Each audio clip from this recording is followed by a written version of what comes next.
The night comes alive with Gramophone.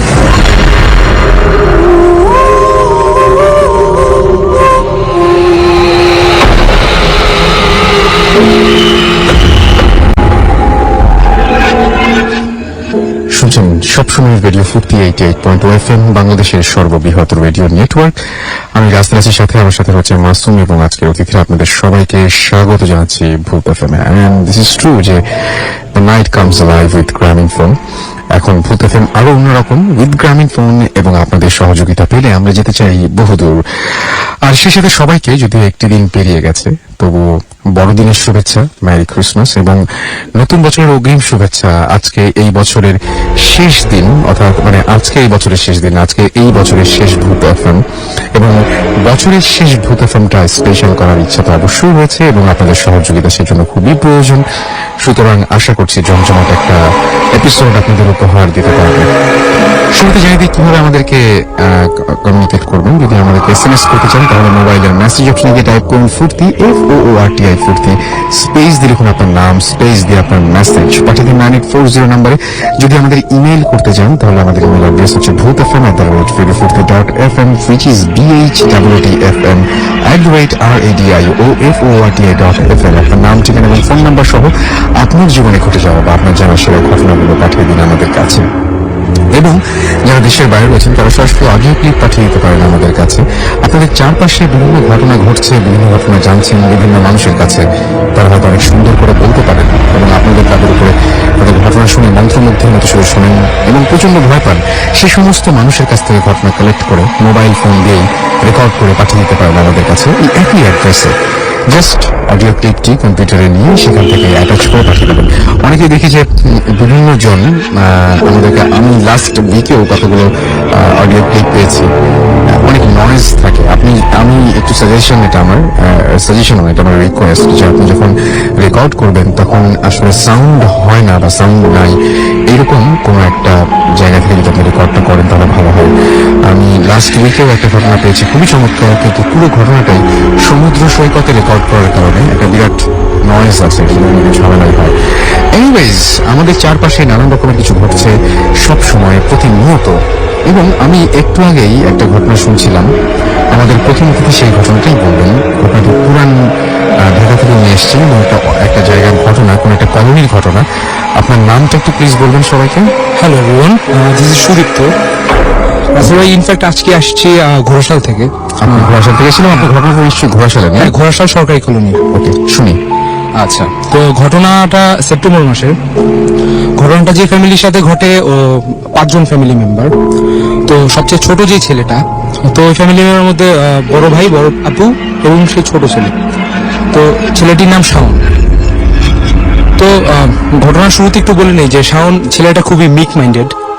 সে খুব কম কথা বলে, সবার সাথে মিশলেও সে খুব লিমিটেড ভাবে বাইরে যায়, সে খেলাধুলা করে অ্যাজ ইউজুয়াল, খুব নর্মাল।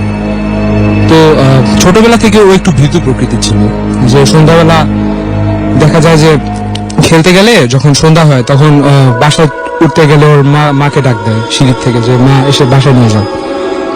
তো ঘটনা যেদিন, ওই দিন রাত্রে একটা ফ্যামিলি অ্যাজ ইউজুয়াল যেভাবে ঘুমায় রাত্রে 11:30 থেকে 12টা পর্যন্ত মধ্যে, তো আন্টি কি করে যে ওকে অ্যাজ ইউজুয়াল ওর বিছানা রেডি করে দিয়ে ঘুমাতে যেতে বলে। তো রাত্রেবেলা আন্টি জাস্ট ফিনিশিং এর জন্য একবার কিচেনে যায়। কিচেন থেকে ফেরার পথে দেখে যে ডাইনিং রুমে শাওন দাঁড়িয়ে আছে এবং জানালা দিয়ে বাইরে তাকিয়ে। তো প্রথমে বলে যে কি ব্যাপার, তুই এখনো ঘুমাস নেই? কিছু না আম্মু, পানি খাবো। তো ঠিক আছে, তুই রুমে যা, আমি তোর জন্য পানি নিয়ে আসছি। তো আন্টি তার ছেলেকে রুমে পাঠায়।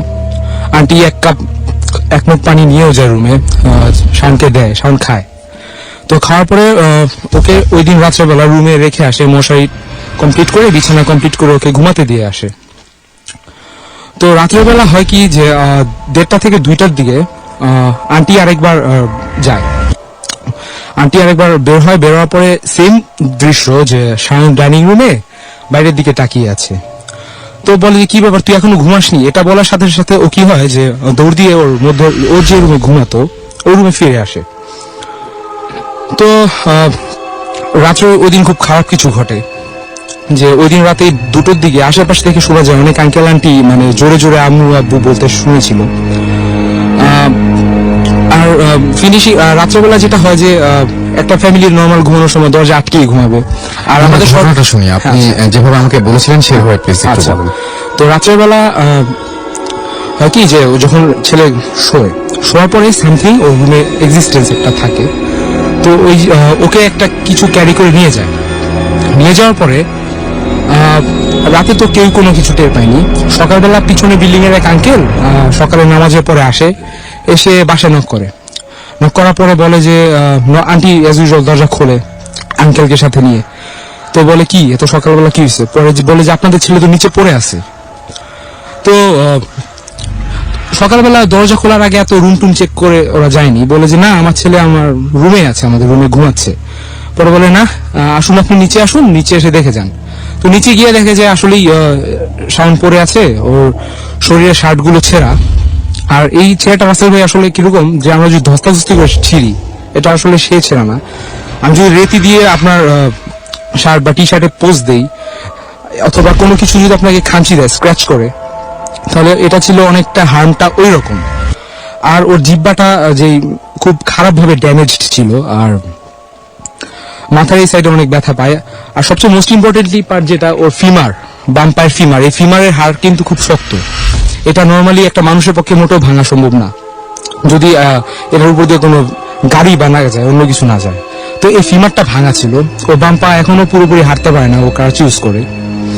আমি একটু ঘটনাটা আপনি আমাকে যেভাবে বলেছিলেন আমি একটু সবাইকে বলি। সেটা হচ্ছে যে আপনি হসপিটালে তাকে নিয়ে যাওয়া হয় এবং আপনি বলেছিলেন যে হসপিটালে আমরা সবাই তাকে হসপিটালে খুব গিয়ে খারাপ দেখি। অবস্থায় নিয়ে যাওয়া হয় এবং সেইখানে গিয়ে এই ছেলেটাকে আপনারা যেভাবে পান সেটা হচ্ছে সেই ছেলেটার মোটামুটি সমস্ত শরীরেই ড্যামেজড এবং প্লাস্টার করা ছিল এবং তাকে ওইখানকার ডাক্তাররা মানে যখন সে সচেতন তখন চেতনা ফিরে পাওয়ার পর জিজ্ঞেস করেছিল যে তোমার কি হয়েছিল। সে প্রথম যে কথাটা বলে সেটা কি বলে? সে বলে যে আমি একটা জিনিসই ফিল করতে পারি, সেটা হলো সামথিং আমাকে ডাক দেয়, ডাক দিয়ে কোলে করে নিয়ে যায়। এরপর আমার ঘুম ভাঙে, আমি নিজের শরীরকে এত ড্যামেজড অবস্থায় নিচে দেখতে পাই। ওকে, এখন বলেন যে ওনাকে আসলে কিভাবে পাওয়া গিয়েছিল, ওই জায়গাটার বর্ণনা দেন। আপনি বললেন অলরেডি আপনি বলেছেন যে আপনার শার্ট স্ক্র্যাচ করা ছিল, এরপর আপনি বলেছেন যে তার জিহ্বায় কোনো একটা ঝামেলা ছিল এবং তারপরে আপনি একটা জিনিস মনে হয় মিস করেছেন যে আপনি বলেন যে ছাদ থেকে যদি হ্যাঁ, এটা বলছি আমি। তো ওরা যে বিল্ডিং এ থাকে, ওই বিল্ডিং থেকে যদি আমি মানে উপর থেকে যদি কেউ কিছু জিনিস ফালাইও, এত দূরে যাওয়া সম্ভব না, ঠিক আছে, যদি আমি ফোর্স দিয়ে না ফালাই। তো ছেলেটা নর্মালি যে জায়গায় পড়েছিল আর যে ইনসিডেন্ট যে জায়গায় হয় ওটা আমরা দেখলে বুঝতে পারবেন যে মানে মাটিতে 2 থেকে 3 ইঞ্চি গর্ত ছিল, যেরকম যেন ওকে কেউ কোনো কিছু দিয়ে ফোর্স করে একদম মাটির মধ্যে গেঁথে দেওয়ার ট্রাই করে। আর পুরো শরীরের অবস্থা খুবই ড্যামেজড ছিল, সকালবেলা স্ক্র্যাচ ছিল, এগুলি। আপনাকে অনেক ধন্যবাদ। আমি আসলে যে জিনিসটা আমার ঘটনাটা আমি যদি একটু বলি সেটা হচ্ছে ব্যাপারটা এরকম যে আমি জানি না ঘটনাটা আসলে শুরু করেছিলেন উনি অন্য একটা জায়গা থেকে, যার জন্য হয়তো আপনাদের বুঝতে একটু কষ্ট হচ্ছে। সেটা হচ্ছে যে আমি তো বললাম যে হসপিটালে তাকে ওই অবস্থায় পাওয়া যায় এবং হসপিটালে পাওয়া যাওয়ার পরে তাকে যখন মানে সকালবেলা যেভাবে পাওয়া গিয়েছিল সেটা হচ্ছে যে এরকম একটা জিনিস মনে হচ্ছে যে বিল্ডিং এর উপর থেকে সে নিচে লাফ দিয়েছে, যদি এরকম যে ধরি আমরা ব্যাপারটা, তাহলে যেটা হবে যে বিল্ডিং এর যে ডিস্টেন্সে গিয়ে সে পড়েছিল সেই ডিস্টেন্সটা অতিক্রম করা সম্ভব না এবং সে মাটিতে অনেকটা ভেতরে ঢোকা অবস্থায় ছিল, সেটাও সম্ভব না। দেখে মনে হচ্ছিল যে কেউ হয়তো জোর করে তাকে মাটিতে পুঁতে ফেলা বা এরকম একটা জিনিস চেষ্টা করেছিল এবং সে একটা কথা বলেছিল যে কেউ একজন তাকে নিয়ে যাওয়ার চেষ্টা করেছিল। মাঝে মাঝে আমরা শুনি যে এরকম রাতের বেলায় নানান ধরনের অনেক কিছু ডেকে নিয়ে যায়, কিন্তু সেটাও অনেক সময় এরকম অনেক ভয়াবহ হতে পারে। অনেক কিছু এখনো পর্যন্ত সেটা সলভ করা সম্ভব হয়নি এবং কি সলভ করা কি সম্ভব হয়েছে এখনো পর্যন্ত যে কি আসলে নিয়ে গেছিল তাদেরকে? না, এটা এখনো সলভ করা সম্ভব হয়। সেটাই আমি বলছিলাম যে অনেক সময় আমরা অনেক কিছু মানে ধারণাও করতে পারি না, আমাদের চিন্তার শক্তি অত দূর পর্যন্ত যায় না যেটা দিয়ে আমরা আসলে বের করে ফেলতে পারি যে ঘটনাটা আসলে এরকম ঘটেছিল। যাই হোক, আমাদের কাছে বেশ কিছু SMS রয়েছে। আমাদেরকে হাম্মাদ SMS করেছেন এবং নেত্রকোনা থেকে তিনি SMS করেছেন, শুনছেন, আমাদের সাথে আছেন। হ্যালো, আমাদেরকে এসএমএস করেছেন। নামটা একটু প্রথমে লিখবেন আপনারা প্লিজ। লিখেছেন জহিরুল, এবং তিনি তার ওয়াইফ দুজনেই শুনছেন। অনন্যা আমাদের শুনছেন এবং আজকে তার বার্থডে, জন্মদিনের অনেক শুভেচ্ছা থাকলে। তন্ময় লিখেছেন, এসএমএস করেছেন আমাদেরকে, এবং খুলনা থেকে আনোয়ার এবং তার এবং তার ওয়াইফ আফরিন রেগুলার তারা এসএমএস করেন, আজকেও করেছেন আমাদেরকে। মোহাম্মদ রাজীব এসএমএস করেছেন আমাদেরকে। সিদ্দিক খান জুরাইন থেকে। অনাবিল শাহজাহানপুর থেকে আমাদের এসএমএস করেছেন। শাহজাহানপুরের কথাটা বলতে গিয়ে হঠাৎ করে মনে পড়লো যে আমি আসলে আমার খুব খারাপ লাগছিল একটা জিনিস, যে সেই শাহজাহানপুর আছে একটা ঘটনা ঘটেছে, আপনারা নিশ্চয়ই সবাই শুনেছেন সেই ঘটনাটা, এবং এখনো পর্যন্ত সেই বাচ্চাটিকে উঠিয়ে নিয়ে আসা সম্ভব হয়নি। প্রায় 300 ফুট গভীরে যে বাচ্চাটি আছে, এবং আমি লাস্ট খবর পাওয়া পর্যন্ত আমি তাই জানি আর কি। তো আমি সর্বাঙ্গীন ভাবে আমি তার মঙ্গল কামনা করি, এবং আমি আশা করছি যে অবশ্যই যেন সেই বাচ্চাটিকে আমরা ভালোভাবেই ফিরে পাই, সেটা আমি আশা করবো আর কি। আমাদেরকে মাহবুব এবং আমাদেরকে মোহাম্মদপুর চিটাগাং থেকে এসএমএস করেছেন।